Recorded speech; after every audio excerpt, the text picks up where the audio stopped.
Punta muna ako dito sa pen shop kasi may binili akong blouse. And may music siya kaya enough ko muna at nag voice over na lang ako. At syempre isa lang naman ang binili ko kaya lumabas ako. So ang sunod kong pinuntahan ay yung Biggies. Biggies ba yun? Or Bigs? So anyway, nagutom na nga ako kasi tanghali rin naman akong dumating sa city kaya kumain muna ako dito sa Biggies. At ito ang aking, ewan ko kung natama kong pronounce yung aking ano dito, pamalimali naman itong pag voice over ko. Uy, anyway, yun ang aking in order, isang rice at dalawang barbecue. May tawag sila dyan.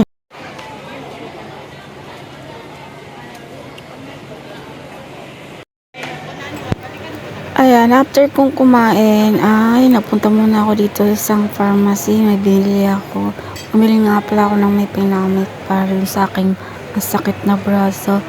And then, ayan, ang tagal nga ng pila kasi may isang customer na hindi yata magkaintindihan.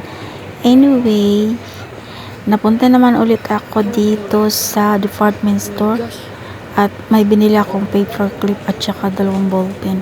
So, ayan lang aking binili dito habang tinutunaw ko ang aking pagkain sa aking tiyan. Charis! Anyway, nagpunta na nga ako dito sa isang foot spa, manicure and pedicure kasi sobrang sakit na ng kuko ko. Paalis ko yung ingrown. So, ayan yung place. Maganda siya. Tsaka aircon at may libreng wifi. Kaya palagi ako dito nagpapalinis ng kuko. But, ayun nga, waiting ako kasi maraming customer. Anyway, yan na. Start na nga na naglilinis ng kuko sa akin. At tapos na, napunta naman ako dito sa Jollibee. Pauwi na kasi ako, nag-take out lang ako dito Chicken Joy. 8 pieces. 602. Lahat ata yun. Ayun na nga, pauwi na nga ako dito at 4:30 na yan that time. And sabi nila last trip na daw to. Kaya naman nakisiksik na lang ako. So ayan, biyahe na pauwi. At ayun nga, inabot ako ng gabi. I think mga 6:30, 4:30 ako umalis, dumating ako ay magse-7 na. So ayan ang view habang ako'y papauwi, palubog na ang araw as you can see.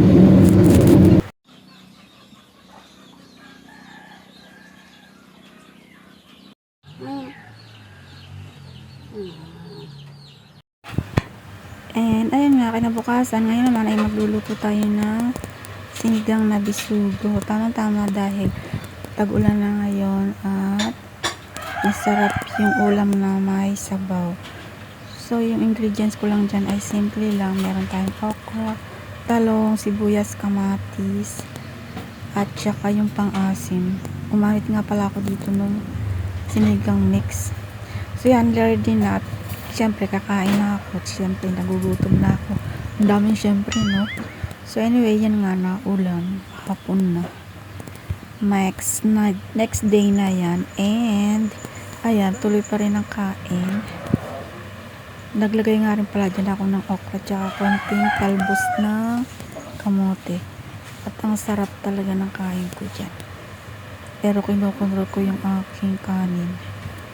Siyempre, nagkakaedad na tayo. Kailangan natin lahat ng bagay ay kinokontrol. Charis! Well, anyway, sarap talaga kumain, lalo't na ulan. Move on na tayo. Tapos na ako kumain at eto, nag-skincare routine na ang Kets. At sobrang gardos ako dyan, kaya naman nag-wipe ako sa aking mukha. At syempre sa liig kasi nga nakagardos ako, sobrang init. Kasi kahit hindi mainit talagang inaiinitan ako or pinagpapawisan.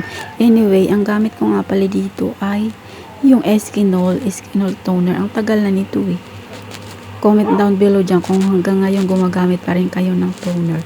Kasi yung iba ngayon, maganda na yung kanilang mga skincare product. Meron na talagang mga collagen eh. So, ayan lang ang ginagamit kong toner. Since